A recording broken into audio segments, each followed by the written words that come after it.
Did you know that no matter where you are in the world, your actions ripple through the oceans and affect coral reefs? Coral reefs are vibrant underwater ecosystems formed by colonies of tiny organisms. Often referred to as the rainforests of the sea, they support about 25% of all marine life and serve as protective barriers protecting our coastlines. They also absorb carbon dioxide from the atmosphere. One of the most famous coral reefs you might have heard of is the Great Barrier Reef in Australia. Despite their importance, coral reefs face severe threats from controllable factors like climate change, pollution, overfishing, and ocean acidification, making their preservation essential for both marine biodiversity and human livelihoods. If we don't take action, we risk devastating marine ecosystems and jeopardizing our future.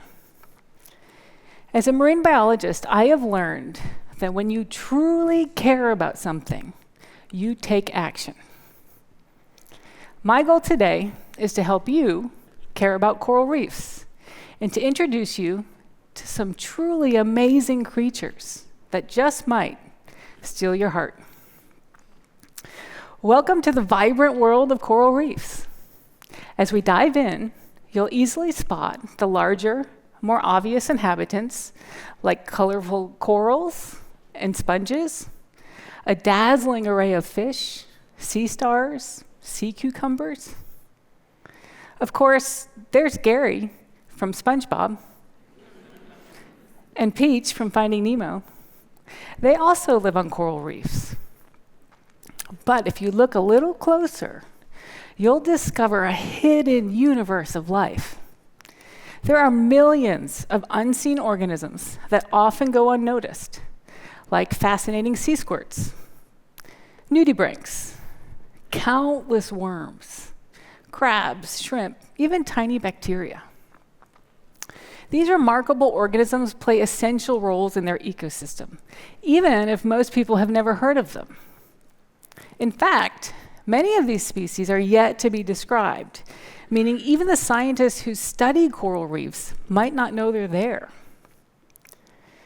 These wonderful, unseen organisms provide invaluable services both to their ecosystem and to the rest of the world. Some are simply food for other species. Some recycle nutrients, making them available to other members of the food chain by changing the form of those nutrients. Some provide protection for other species living in symbiosis with each other. Removing even one of these species could result in a change in the way this ecosystem functions. I'm passionate about these miniature marine worlds, which is why this is my life's work. It all began when I was a master's student, and a larger-than-life professor with a bushy mustache, wearing a Hawaiian shirt, asked me if I would be interested in studying amphipods in his research lab. Just like you probably did, I thought, what's an amphipod? Well, amphipods are small, shrimp-like crustaceans at the bottom of the food chain. They feed the things that many of us like to eat: tuna, mahi-mahi, lobster, crab. Seriously, who wouldn't care about these creatures? Okay, they wouldn't actually be wearing a cape, but they really are cute. I decided to give it a try, and I was instantly hooked. I learned to identify, illustrate, and describe these tiny organisms. But what really intrigued me was that the group we were working on at the time actually lived in family colonies inside of other living organisms, like sponges or sea squirts. They would live together and share the work of raising the family. There was always one male. We called it a hypermale. He would actually defend the nest from intruders. This was wild.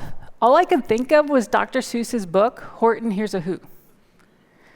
There really are miniature worlds out there where non-human organisms cooperate with each other to reach a goal. And most people have no idea. That larger-than-life professor became my mentor.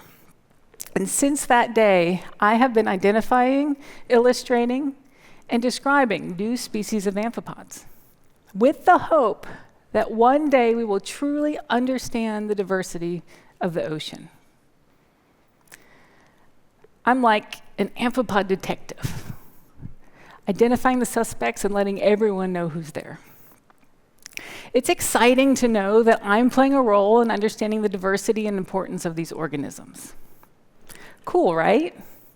Who would ever want to hurt these creatures? But we are hurting them.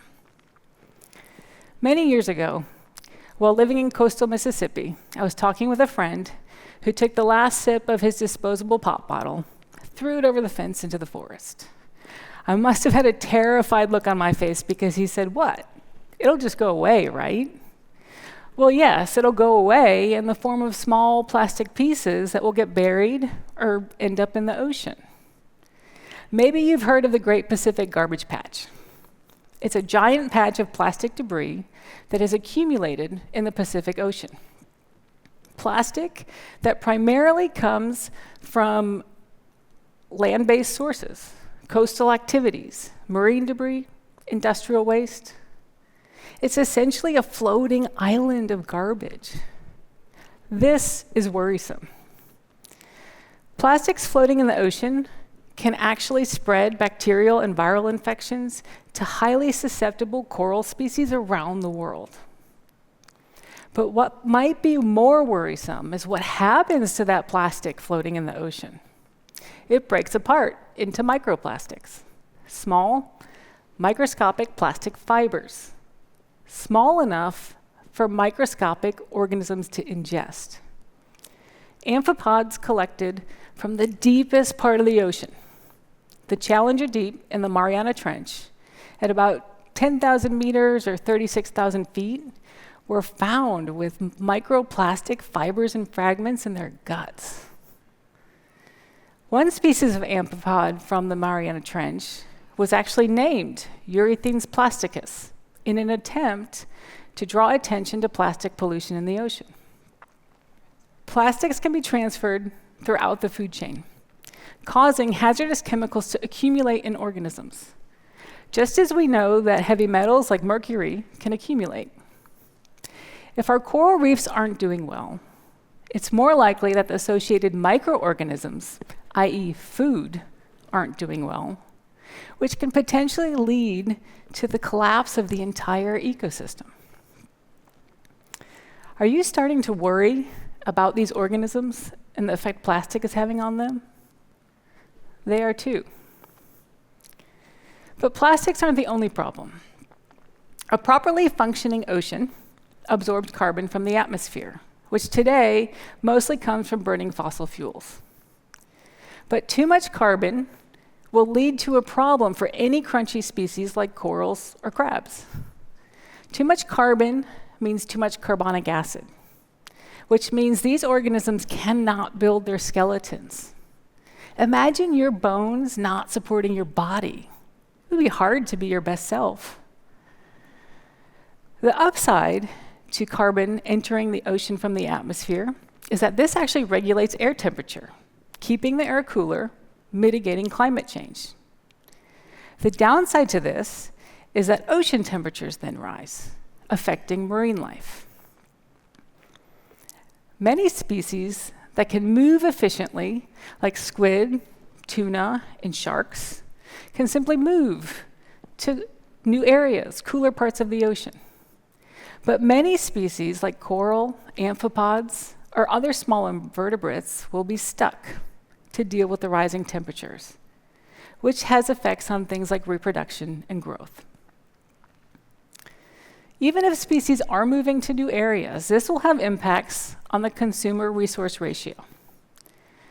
Not enough food for the species at the top of the food chain, which will ultimately lead to the collapse of the ecosystem. This is concerning. But when you care about something, you take action, right? Do you care? Do you care enough to take action?